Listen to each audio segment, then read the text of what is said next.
इस स्वरूप को माँ चंद्र घंटा के नाम से जाना जाता है तथा नवरात्रि का तीसरा दिन माँ के इसी स्वरूप को समर्पित है। देवी चंद्र घंटा के मुखमंडल से सौम्यता और शांति के भाव झलकते हैं और इनके दर्शन और पूजन मात्र से ही साधकों को सुख शांति का आशीर्वाद मिलता है। वेदों में कहा गया है कि माँ चंद्र घंटा की आराधना करने से मनुष्य को अलौकिकता का आभास होता है। माँ चंद्र घंटा का स्वरूप। देवी चंद्र घंटा का वाहन बाघ है। माता ने अपने मस्तक पर घंटे के आकार का अर्धचंद्र धारण किया हुआ है। माता के स्वरूप की 10 भुजाएं हैं। उनके बाएं हाथों में त्रिशूल, गदा, तलवार और कमंडल है और 5वां बायां हाथ वरद मुद्रा में है।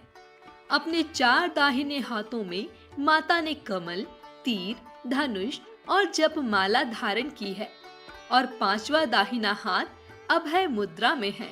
चलिए अब हम आपको माँ चंद्र घंटा की उत्पत्ति की कथा सुनाएंगे, लेकिन उससे पहले हम सभी मिलकर माँ के फलदायक मंत्र का उच्चारण करते हैं। ओम देवी चंद्र घंटायै नमः। ओम देवी चंद्र घंटायै नमः।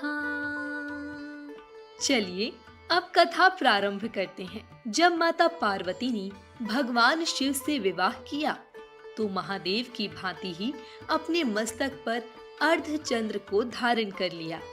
यह अर्धचंद्र मंदिर के घंटे के आकार जैसा प्रतीत हो रहा था, इसलिए माता को चंद्र घंटा के नाम से पुकारा जाने लगा। एक समय की बात है जब देवताओं और दानवों में भीषण युद्ध चल रहा था। देवता अपनी समस्त शक्ति के साथ भी असुरों को पराजित कर पाने में असमर्थ थे।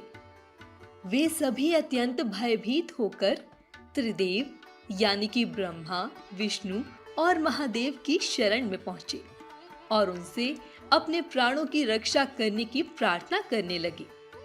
तब भगवान ब्रह्मा, विष्णु, महेश और सभी देवताओं ने अपने विशेष अस्त्र शस्त्र माता चंद्र घंटा को प्रदान किए और मां ने समस्त असुरों का नाश किया। मां चंद्र घंटा की कृपा से देवताओं को इस युद्ध में विजय प्राप्त हुई।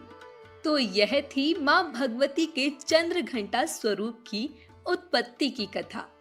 चलिए अब जानते हैं नवरात्रि के तीसरे दिन माता चंद्र घंटा की पूजा करने से भक्तों को क्या-क्या लाभ होते हैं।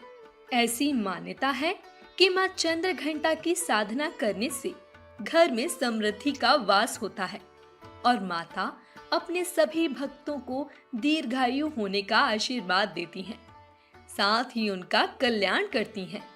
शुक्र ग्रह मां चंद्र घंटा द्वारा शासित होता है, इसीलिए नवरात्रि के तीसरे दिन माता की आराधना करने से साधकों पर शुक्र ग्रह की कृपा बनी रहती है। नवरात्रि के तीसरे दिन साधक का मन मणिपुर चक्र में उपस्थित होता है, इसलिए इस दिन उन्हें स्थिर मन के साथ माता की पूजा करनी चाहिए। मान्यता है कि ऐसा करने से उन्हें अपने आसपास माता की दिव्य शक्ति का आभास होता है। नवरात्रि की तृतीया पर विवाहित स्त्रियों को बुलाकर उनका पूजन करना चाहिए। उन्हें भोजन में दही या हलवा खिलाकर उन्हें भेंट स्वरूप कलश और मंदिर की घंटी देनी चाहिए। माँ चंद्र घंटा अपने उपासकों को निर्भय होने का आशीर्वाद देती हैं। साथ ही विद्यार्थियों को माँ की आराधना से विशेष लाभ मिलता है। देवी चंद्र घंटा अपने साधकों की हर प्रकार से रक्षा करती हैं। हम आशा करते हैं कि माँ चंद्र घंटा की कथा और उनसे जुड़ी अन्य जानकारियाँ आपको पसंद आई होंगी। आपकी यह नवरात्रि शुभ एवं फलदायक हो। माँ चंद्र घंटा की जय। जय माता दी।